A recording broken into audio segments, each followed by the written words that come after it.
امام احمد بن حنبل جیسا شخص یہ بات کہہ رہا ہے تو میرے اور آپ کا کیا بنے گا؟ یہ بات جو میں کہہ رہا ہوں، میرا جملہ سنیے، غور کیجئے گا۔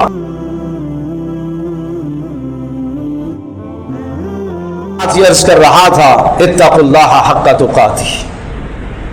اللہ سے ڈرنے کا حق ادا کرو، اور اگلا جملہ سنو، ولا تموتن الا وانتم مسلمون، خبردار خبردار تمہارا خاتمہ ایمان کے سوا کسی اور چیز پر نہیں ہونا چاہیے۔ ولا تموتن الا وانتم مسلمون، تمہیں موت آئے فرما برداری کی حالت میں موت آئے، مسلمان ہونے کی حالت میں موت آئے، صرف یہ ترجمہ نہیں ہے۔ ایمان کی حالت پر موت آئے صرف یہ معنی نہیں ہے۔ جو آدمی ہمارے ماحول اور معاشرے میں ایک مومن گھر کے اندر اور بیمار ہوا، اس کو ہسپتال میں لے کے گئے، انتقال ہو گیا، ہم تو اس خیال میں ہیں خاتمہ ایمان پر ہے۔ ارے میرے عزیز، اس خیال سے بات نہیں بنے گی۔ آخری لمحہ بڑا حساس ہوتا ہے، آخری لمحہ اسی طرح سے ہوگا جس طرح سے اس نے زندگی گزاری ہوگی، اسی پر اس کا خاتمہ ہوگا، اور جس پر خاتمہ ہوگا اسی پر اسے اٹھایا جائے گا۔ امام احمد بن حنبل رحمۃ اللہ علیہ کے متعلق آپ کا کیا خیال ہے؟ زندگی گناہوں میں گزری تھی، بولو،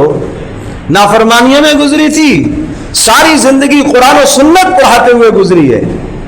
ساری زندگی قرآن و سنت پڑھاتے پڑھاتے گزر گئی، آخری وقت آیا، غشی طاری ہو گئی، لوگوں نے کلمے کی تلقین کرنا شروع کی، زبان پر ایک جملہ تھا نہیں، پھر لوگ کلمے کی تلقین کریں، پھر زبان پر جملہ آئے نہیں، پھر تلقین لوگ کلمے کی کریں، پھر زبان پر نہیں کا جملہ آئے، لوگ پریشان ہو گئے، یا اللہ۔ امام احمد بن حنبل رحمۃ اللہ علیہ جلیل القدر شخص، ساری زندگی قرآن پڑھاتے ہوئے گزری،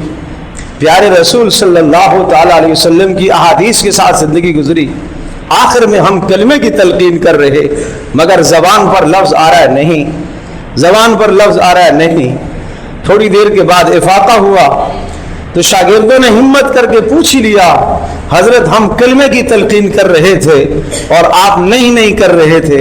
ہم چاہ رہے تھے آپ کلمہ پڑھیں اور آپ کہہ رہے تھے کہ نہیں، یہ کیا ماجرا تھا؟ ارشاد فرمایا، مجھے آپ کے کلمے کی تلقین کا کوئی اندازہ نہیں ہے، البتہ یہ بات ضرور ہے کہ شیطان مجھے یہ کہتا تھا کہ تو میرے مکر و فریب سے بچ گیا۔ میں نے کہا ابھی نہیں، ابھی نہیں، ابھی نہیں، ابھی نہیں، جب تک جان میں جان ہے تیرے مکر و فریب سے بچنا آسان نہیں۔ امام احمد بن حنبل جیسا شخص یہ بات کہہ رہا ہے تو میرے اور آپ کا کیا بنے گا؟ حدیث پاک میں آتا ہے جب انسان کی موت کا وقت ہوتا ہے، دائیں طرف ایک شیطان آ کے بیٹھتا ہے، بائیں طرف ایک شیطان آ کے بیٹھتا ہے، یہ شیطان باپ کی شکل میں ہے، یہ شیطان ماں کی شکل میں ہے، یہ اسے کہتا ہے یہودیت پر تیری موت آنی چاہیے، یہودیت مذہب برحق ہے، دوسرا کہتا ہے نصرانیت پر تیری موت آنی چاہیے، نصرانیت مذہب برحق ہے۔ یوں کشمکش میں ہوتا ہے یہ آدمی جس کی زندگی ایمان پر گزری ہوئی ہوتی ہے، اللہ اور اس کے رسول کی اطاعت پر گزری ہوئی ہوتی ہے، فوری اللہ فرشتے کو بھیجتے ہیں اور فرشتہ آ کر کہتا ہے نہیں، یہودیت بھی غلط ہے، نصرانیت بھی غلط ہے، قل لا الہ الا اللہ محمد الرسول اللہ، یہ پڑھ لا الہ الا اللہ محمد الرسول اللہ، اس پر تیری موت آئے گی، یہ یوں کہتا ہے اور ادھر سے جان نکل جاتی ہے۔ یہ ہے ایمان پر خاتمہ۔